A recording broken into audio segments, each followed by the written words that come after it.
Assalamualaikum warahmatullahi wabarakatuh. Let me introduce myself. My name is Alfiananda. My ID number is 2041012291. I wanna answer my final assignment. The question number one: what do you know of speaking for academic purpose? Speaking academically involves using formal language and adhering to the convention of academic discourse. It includes precise and clear communication, avoiding colloquialism, and supporting statements with evidence. Additionally, academic speaking often involves presenting information logically, setting scores, and maintaining a professional tone. Question number two: do you think academic speaking has a relationship with performance speaking? My answer is academic speaking and performance speaking. Academic speaking usually relates to the ability to speak in an academic or educational context, such as presentations in from front of the class, group discussion, or seminars. The goal is to convey information clear, organize arguments, and follow academic norms in speaking. Meanwhile, performance speaking is more related to speaking in the context of performing arts, such as theater, speeches, or stand-up comedy. This involves aspects such as facial expression, voice intonation, and the ability to influence the audience emotions or reactions. Even though they have different focuses, but academic speaking and performance speaking requires strong speaking skills such as good articulation, the ability or think quickly, and the ability to communicate effectively. The question number three: what do you know of performance speaking? Performance speaking is then defined as a skill of transferring information from a speaker's knowledge of survival language and communication strategy to inform, to influence, and to entertain his audience.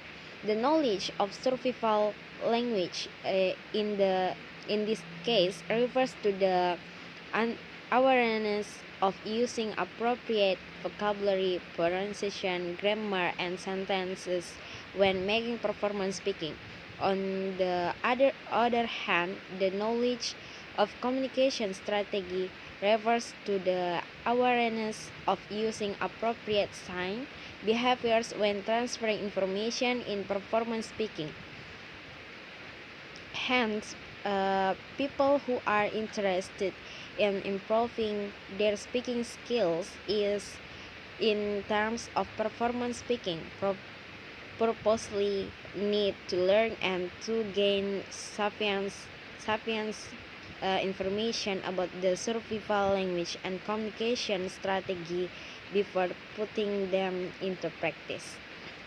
The question number 4: in case you are given an opportunity to deliver performance speaking, what type of performance speaking would you deliver? Why do you prefer the type? My answer is presentation, because presentation are the most frequently used example of public speaking, whether as a student or worker. Even though it may not always have to be formal, it does require mastery of the material and a good way of presenting with the art of delivery so that the audience doesn't get bored with your presentation. The question number 5: do you agree with saying that making speech is a discourse? Please explain your answer. My answer is yes. Asserting that making speech is a discourse aligns with the idea that speech involves more than just individual words.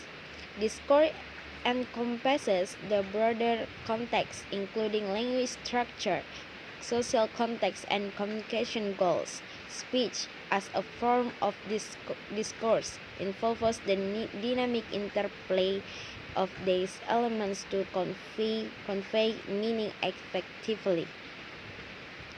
The next question, do you agree with saying that making a presentation is a discourse? Please explain your answer.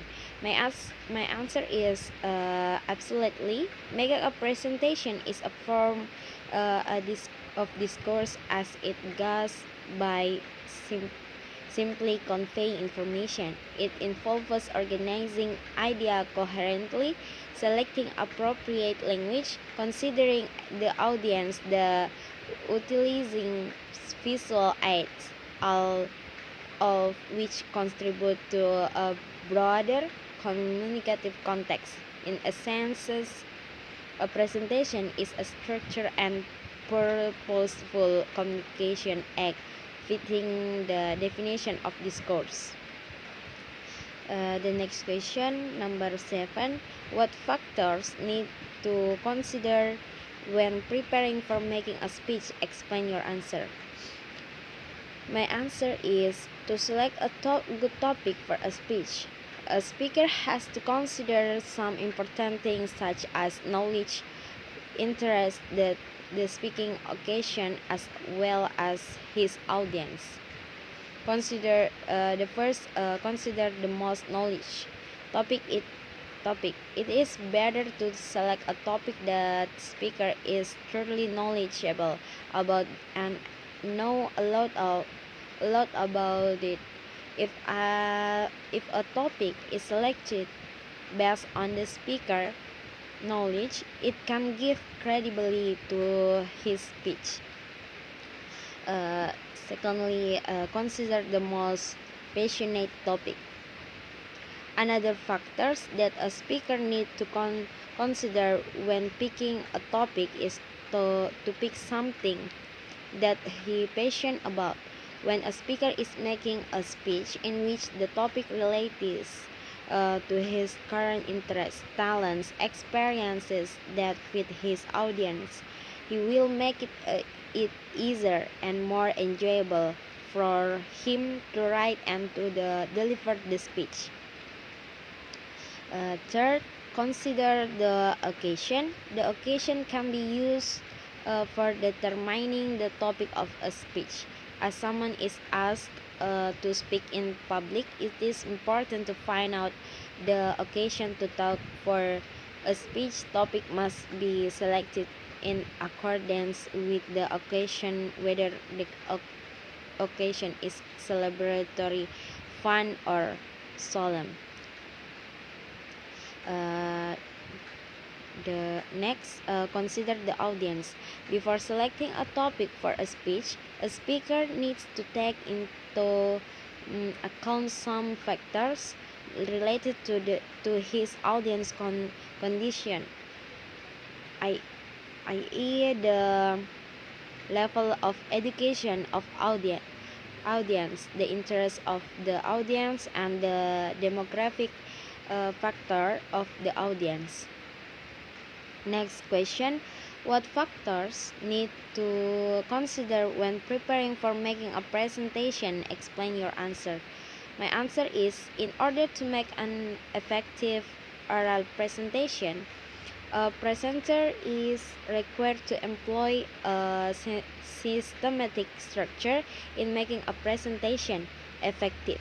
A presentation is called effective when the audience can understand what the presenter says and the speaker can attain the goal of his presentation as he wants. The last question, do you think that the structure of making speech and making presentation are the same? Please explain your answer in detail. My answer is, there are several similarities between the structure of a speech and making presentation, namely speech. First, speech. The components of basic structure, namely addressing, greeting, attention grabber, introduction, body, conclusion, and ending. Making presentation, greeting, giving gratitude, giving introduction, introducing topic, structuring the topic, delivering the presentation, summarizing, and the invitation question, ending and ending the presentation. That's all my answer the final question. uh, Thank you for the attention. Wassalamualaikum warahmatullahi wabarakatuh.